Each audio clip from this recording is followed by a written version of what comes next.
Hello again, welcome back. Now I'm going to talk about Martin, which is, as you can see from the second site, 4K has just been released. Or it's actually, I pre-ordered it, so I think I've got it early.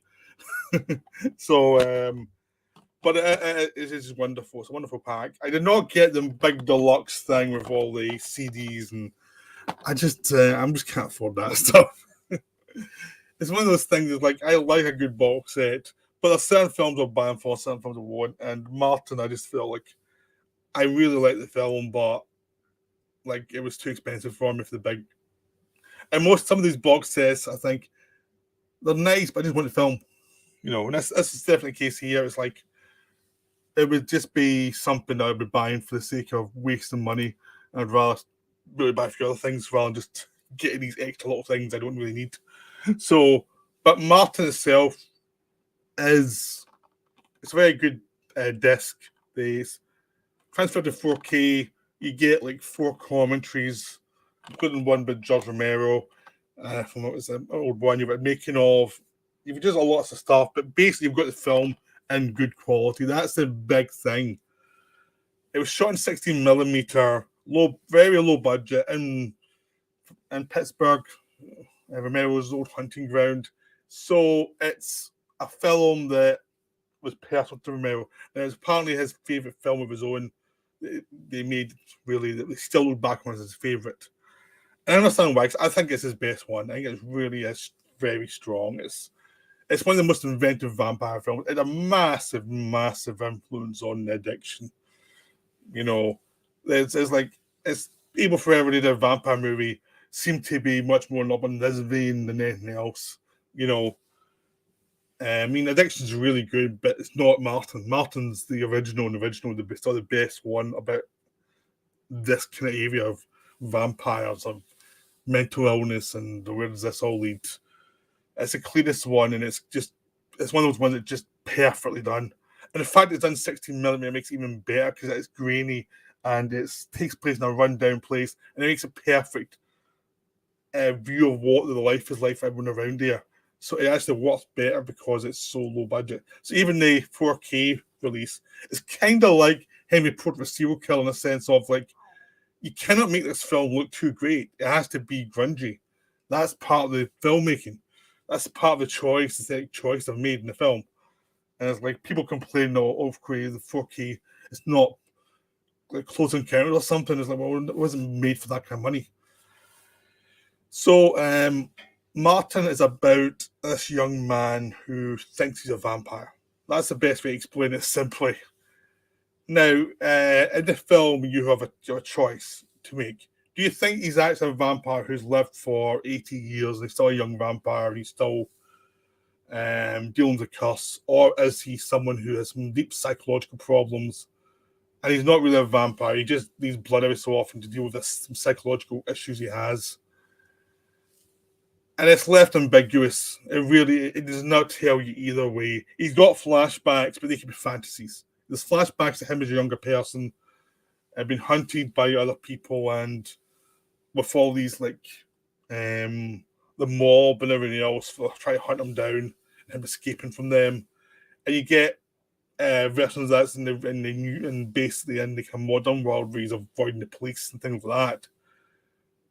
But they could be influenced by films and by his dreams. You're never quite sure if it's a real, because they do have the art. They're shot in black and white. You have a sense of artifice, like it's either a memory being told wrong, or it's just or it could just be a dream of a madman, basically, or it could be reality. It could be a vampire. So through the film, he has to live with his uncle, who's this old religious guy from the old world religion who believes in vampires literally, believes the church has modernized way too much. And his people have sent Martin to stay with him with instructions to make sure he doesn't kill anybody, make sure he doesn't do any of this stuff. Now, Martin's memory of this is of these people trying to put crosses in his face and things like that. And say crosses don't work on me, things like that. But that can take him his memory. The people who sent Martin to the cousin, to the uncle, could just be normal people who sent him there. And you might be seeing his imagination of what actually happened. So you're never quite sure, but this uncle was very religious. He's got a granddaughter who stays with him, and she and him have tensions. She's a boyfriend who is probably seeing other women behind her back, and her boyfriend's leaving this area because he wants to move on and actually do some of his life. And she's using him to get out of the area, basically. So you've got that. She and Martin have a good relationship, but it's kind of fleeting. It's just like people who know each other and are trying to be nice to each other, but there's not really that. It's just people being nice in a bad situation. And Martin is very kind of isolated. He's seen him going around in his life in Pittsburgh, where a lot of places have shut down, where there's a lot of rotted cars, where everything's just, industry just died. People are standing around doing nothing, being unemployed, having no real hope, no real chance of getting anywhere in their lives. They're just depressed and fed up, and all the industry and hope is gone from the area. Anybody who's young wants to leave because there's no hope for anything in the future. So Martin's thrown into this area and he's just trying to survive.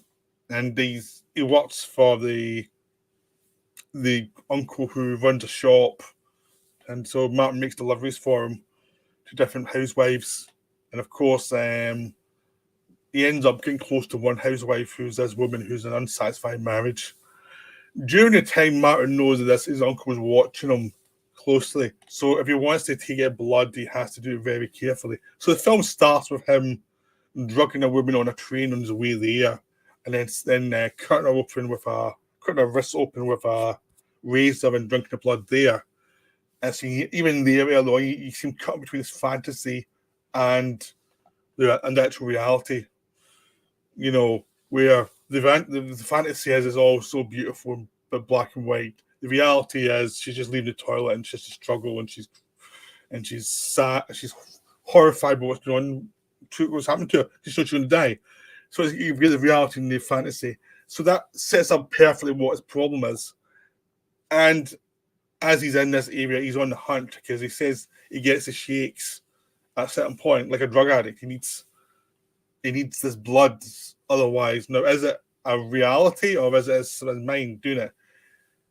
We can never tell because his uncle is so into this old religion that there's no way to actually get him the help he probably needs to actually study him, actually do blood tests. And, you know, the uncle says it's the family's problem. And so Martin does not get any help. So basically what happens is he finds a couple in the suburbs in the richer area of Pittsburgh, because there's still rich areas anywhere. There's still, even though most of the population is poor, there's still areas where people can get money. And he finds this woman whose husband has left for the weekend, and he goes to drug her and drink her blood. And to his surprise, he finds she's seen someone on the side. So he has to find a way to drug the other guy as well. And it's like a horrifying situation that's also quite funny, because he has to basically deal with two people while he's trying to do this one thing for himself, and he cannot handle it at the start. And then he calms down, he focuses. It's just like his fantasy world, and then suddenly he has to be sly and clever, but it does probe a little bit. And most of the time you see Martin very calm. He's doing this. He's very methodical. He's done this a lot of times, but this thing just throws him completely. So he has to improvise and get clever, and he ends up defeating them, killing the man and drinking the man's blood. But it ruins his night, obviously. But he's trying to deal with that. He's talking to a late night shock DJ as well, but his problem is it's not the movies. The gallop doesn't work. Crosses don't work. Nothing works. They think in the movies. There's no happy women. There's no nothing. It's just a depressing life, and that's and that those conversations with the shock jock guy is kind of the voiceover for the film in the second half, explaining his point of view. Of course, they all think he's a freak, but they don't know who he is, but they know basically there's a guy who thinks he's a vampire in Pittsburgh. As he keeps on hunting and hunting a old homeless guy, and he ends up in caught with the police, and the mess of him escaping causes this massive. He runs into this drug deal going on, and it causes this massive shootout between these drug dealers and these cops, which is nice. It's a funny idea. It's also nice because it's done in a very low budget way, and it's very scuzzy and it's very incompetent, and none of the guys really know what they're doing. And the whole film is about this sense of, you know, like everything feels rusty to the core. Every life feels ruined. Even the people who are living in the rich area, they're buying all these goods to make themselves feel better, but the goods don't do much for them. They're still living depressed lives. And the reality is so depressing. It's no wonder Martin's in a fantasy land. If he's in a fantasy land, you're never quite sure he is or not. I mean, you can suspect one thing or the other, but the film did never step down either way. Like he's real or it's not. It's like you have to figure. You don't have to figure out yourself. This is a phenomenon which this film was showing you. This guy thinks he's a vampire. Doesn't explain anything else. That's the story we're telling, and we're not going to tell you either way. And that's it. And we're not going to. And that's basically the film. Is it mental illness in a depressing area where there's not much hope, or is it a guy who's actually a vampire? You never know. The closest he gets to human communication, it really is this suicidal woman he has an affair with, and she ends up committing suicide. Which is the tragedy of it is like she has helped to get out of some of his funk and trying to improve himself, and her death makes, which as a suicide, makes his uncle think he's on the hunt, and because his uncle would kill him. So you get a sense of this old world that believes literally there's a devil inside this boy, and who believes this, all this crazy stuff causes his death. It's a real look at the darkness of like old religion floating through and corrupting the youth. The sense of these beliefs that have been like thrown out by modern society as this is ridiculous. You can't really believe this anymore. But some of these old people still hang on to it, even though no one can take them seriously. So if this old guy tried to do an exorcism on Martin, and he's literally this old guy who's just gone. He's just away with the fairies. And it's just like this insanity of this old world, this old society that existed through these different older cultures in these like dying cities, and no one cared enough to actually go into them and say like, knock it off, that's stupid. It's just left to rot. They're just hoping it would die off with this generation, really.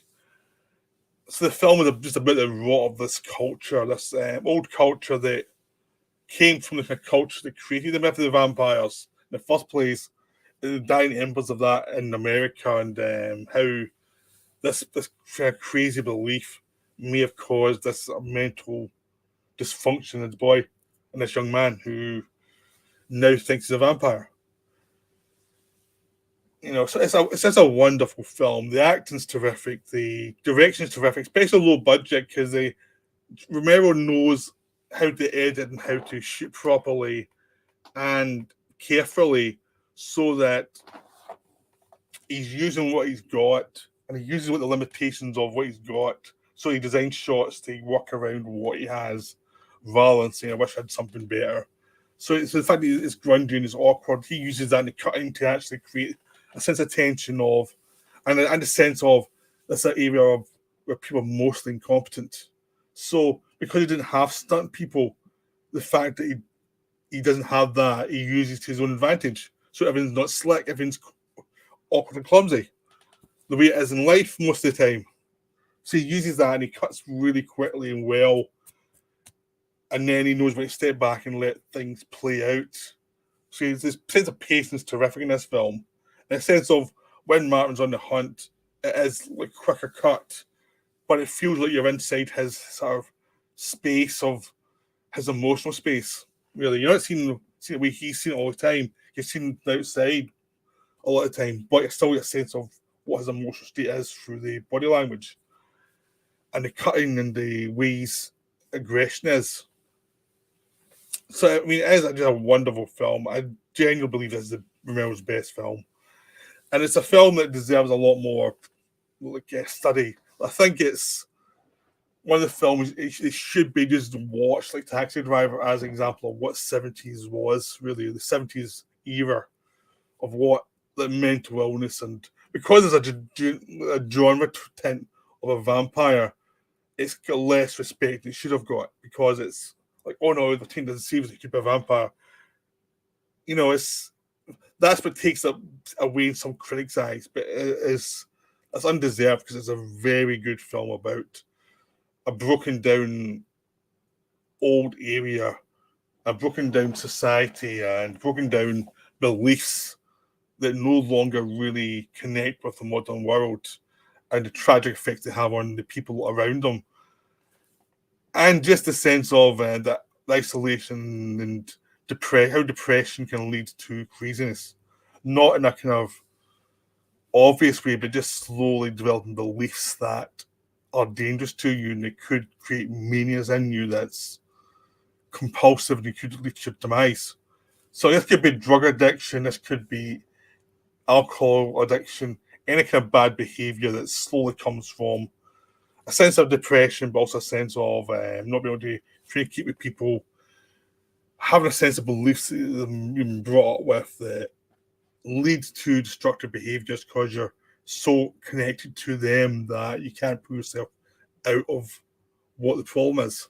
So you've got a lot of these kind of issues that are, you're using vampirism as a metaphor. So that's me and Martin. I think I've covered it as well as I can. We'll do it briefly to give an idea of why you should watch it. It is just a beautiful film. So I hope you enjoyed this video. I'll be back soon for another one. That's me for now. Bye.